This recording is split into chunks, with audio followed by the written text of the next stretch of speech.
Ndimo kwibaza niba ikipe ya Liverpool turi kubona muri ino minsi ariyo kipe izatwara Premier League, igatwara Champions League, igatwara ibi bikombe byose ntikore mu makosa ngaho yakoze ubushize.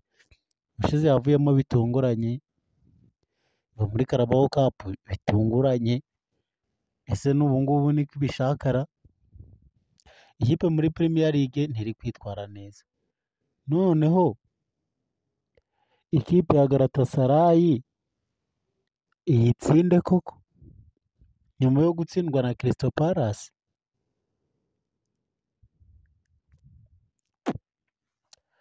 Ndibaza niba uyu mutoza Arne Slot atabona ko afite ikibazo cy'abadefanseri. Noneho uretse n'abadefanseri uyu munsi n'abataka ni ababuze. Ikipe ya Liverpool kweri, Liverpool waretse gutenguha abantu. Waretse gutenguha abantu ko tukwizeye turi benshi, uretse abafana bawe n'abatari abafana bawe. Ikipe ya Chelsea uretse rwose Imana yarokoye abayo, Benfica yari yishe abantu.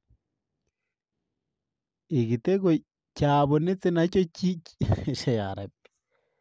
uretse ko Benfica yitsinze igitego, ubundi ninde bari bubone igitego mu minota y'inyongera? Joao Pedro karito ruje.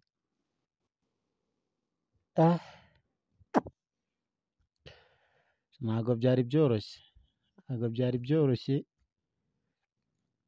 Katwitegerereza amakipe hano iwacu mu Rwanda, dutegereje ikipe ya APR iri buze gukina n'ikipe ya Pyramids, turebe ngo biraza kuba bihagaze bite. Niba nanyura mu mikino yabaye nkabarabura uko byaraye bigenze nk'iri joro ryakeye,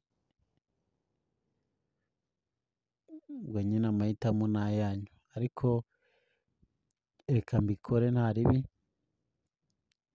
Reka mbanyuriremo amakipe yaraye akinye n'uko byagenze, mbabwire rezilita z'ibyabaye, ariko ibyabaye bisa n'ibyatunguranye.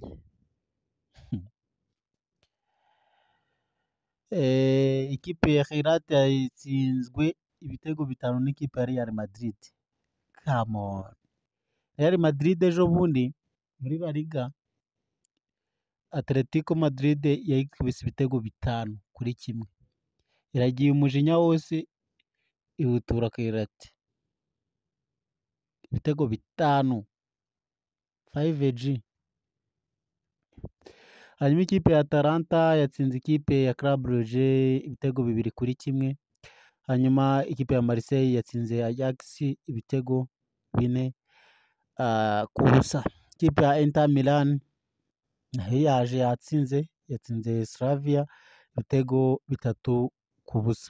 Hanyuma ikipe ya Chelsea nubwo bitsinze ariko ntacyo, banabonye rouge, ni igitego 1-0. Ikipe ya Galatasaray yatsinze ikipe ya Liverpool, inkuru ntabwo izava imusozi pe. Arne Slot turakuzi ko uri umutoza mwiza, gusa wenda ntabwo uri umutoza mwiza cyane ku buryo wagereranwa na Pep na Jose Mourinho wa Galatasaray, ariko byibuze cyagombaga kuba igitego 1-1.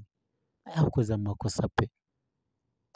Hanyuma ikipe ya Bafos yatsinzwe n'ikipe ya Bayern Dominique ibitego 5-1. Match z'uyu munsi zabonetsemo ibitego byinshi.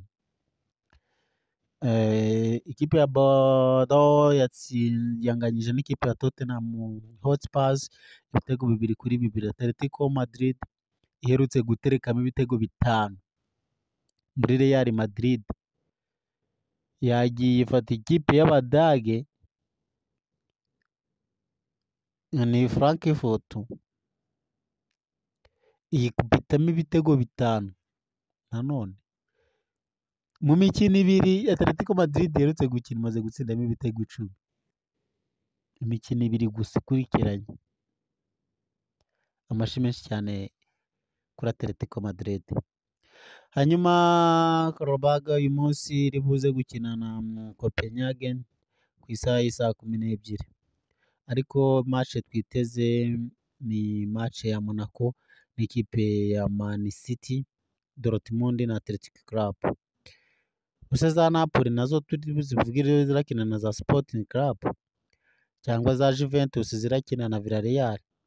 Arsenal uyu munsi irakina na Olympico, na Barcelona iraba yakinye n'ikipe ya Paris Saint-Germain, Leverkusen na PSV. Izo nizo match zihari uyu munsi dutegereje kureba.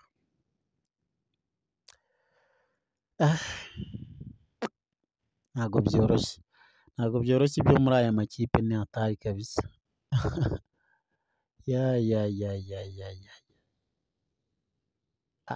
Ancelotti, Enzo Maresca,